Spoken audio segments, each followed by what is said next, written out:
La frénésie des constructeurs automobiles à investir en Afrique n'a jamais été aussi palpable. Renault, Nissan, Peugeot, et même certaines marques chinoises et allemandes ne veulent pas rater l'essor que connaît l'Afrique en matière d'achat de voitures.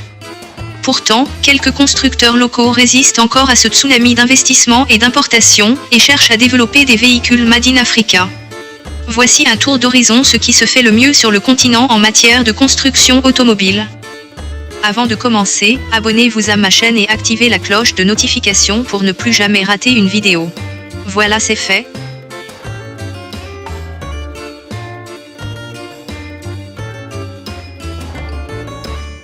Laraki. C'est Abdesalam Laraki, designer marocain, qui est à l'origine de la conception de cette voiture exotique. D'abord diplômé en design automobile à l'école Franco-Sbarro en Suisse, il se tourne ensuite vers le design des matériels de sport au Ars Center Europe. Après une riche carrière de conception navale, yacht, bateaux de luxe, etc., il se lance le défi en 2000 de fabriquer la première voiture marocaine, la Laraki Fulgura. Une voiture présentée pour la première fois au Salon de l'Automobile de Genève en 2004. La Fulgura sera construite à 99 exemplaires numérotés. Elle peut passer de 0 à 100 km/h en 3,5 secondes, un véritable monstre terrain. Perana Zagato 1D la Z1. Le Perana Performance Group est un développeur automobile sud-africain situé à Port Elizabeth. C'est le deuxième fabricant qui utilise la marque Perana après le célèbre Basil Green Motor. La société a été fondée à la fin de 2007. Les voitures sont fabriquées dans l'usine E-Tech de E-Tech Automotive et Superformance. En 2012, Superformance s'est associé à AC Car et le Perana a été rebaptisé AC378 GT Zagato. Selon les rapports, environ 10 modèles de pré-production sont terminés. Le Z1 a été présenté au public en 2009, conçu par le studio de design automobile italien Zagato. Il est basé sur le modèle de base de la 6e génération de la voiture de sport américaine Corvette. La Innoson. La Innoson est la première voiture nigériane lancée par l'homme d'affaires Innocent Chukwuma. La société de fabrication Innoson Vehicle Manufacturing produit ce modèle avec des pièces 100% nigérianes, d'où son exclusivité. Une voiture qui va sûrement faire parler d'elle dans le futur. Dotée d'un moteur très puissant, elle devient la star des fanatiques de voitures 4x4. La Kantaka. Kantaka est un 4x4 construit au Ghana et ambitionne de devenir un concurrent sérieux aux SU5 européens et américains. Une voiture aux lignes épurées et qui n'a rien à envier aux célèbres SU5 américaines. Le succès fut tel que la police du Ghana a commandé ces impressionnants bolides flambant neufs. Sa création a suscité de nombreuses révolutions sur le marché automobile. En ce moment, elle figure parmi la liste des 100 marques de voitures les plus puissantes au monde. Mobius. Kenya Vehicle Manufacturer, KVM, est la société qui fabrique la voiture dite la moins chère d'Afrique baptisée Mobius, une voiture 100% africaine qui offre au continent un véhicule abordable et entièrement adapté à sa géographie.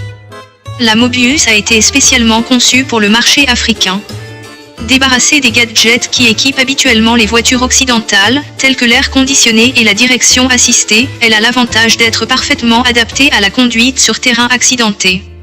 Économe en carburant, disposant d'un vaste espace de chargement et facile d'entretien, elle peut transporter jusqu'à 8 passagers, chauffeur inclus.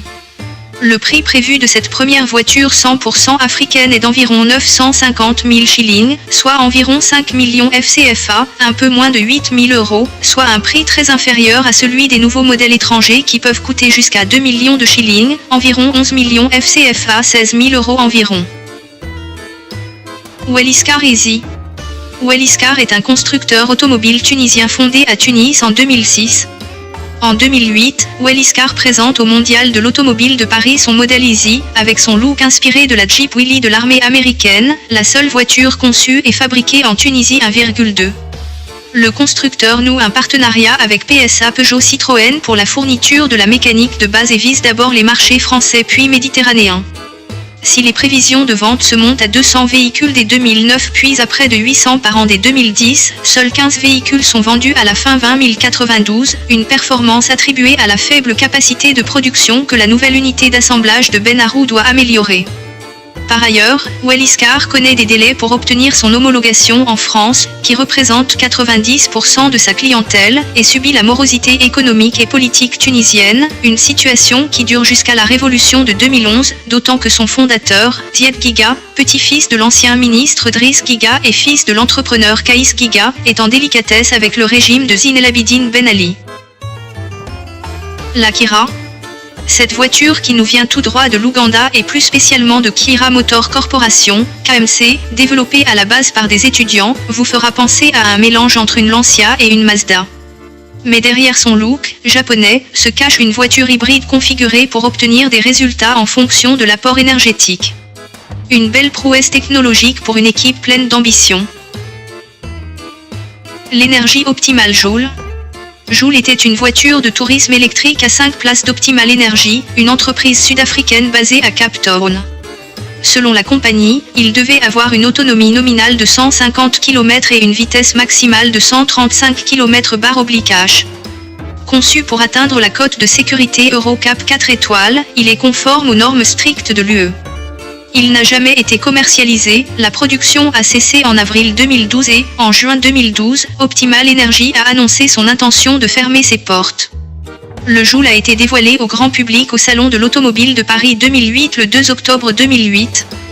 Il a subi quelques changements intérieurs et extérieurs, le plus notablement le passage d'un 6 places à un 5 véhicules publics, avant d'être révélé au public lors du Salon de Genève 2010 le 2 mars 2010 sous une forme proche de la version finale. Sarouk El Jamaïria.